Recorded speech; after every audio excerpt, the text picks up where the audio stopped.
அன்பார்ந்த கூடான குடி மக்களை இங்கே பாருங்கள், போட்டுக்கிற மூலிகையிலேருந்து ஃபைனலாக மஞ்சள், குங்குமம், விபூதி. இது பாருங்கள், மூலிகை பவுட்ரு. இது வந்து வாசனை திரவியம். 1008 மூலிகை சேர்த்து இது ஒரு பவுட்ரு.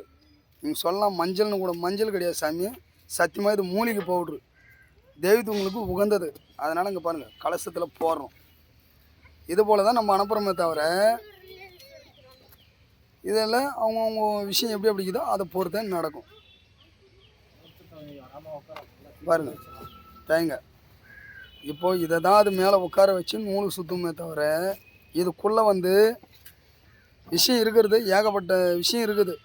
மூலிகை பொருட்கள்லாம் போட்டு எந்திரம் வச்சு அதுக்கு மை வச்சு அதுக்கப்புறம் தான் நம்ம அனுப்புகிறாங்க. பாருங்கள், மை இருக்கிறது கூட அங்கே பாருங்கள், கலசத்தில் சைடில் வச்சுருக்குறோம் பாருங்கள். ஏன் அப்படின்னா, மை நம்ம அரைக்கக்கூடிய மைக்கு வந்து உயிர் ஓட்டம் வரணும், இந்த கலசத்துக்கும் உயிர் இருக்கணும். அதனால தான் நம்ம அனுப்புது.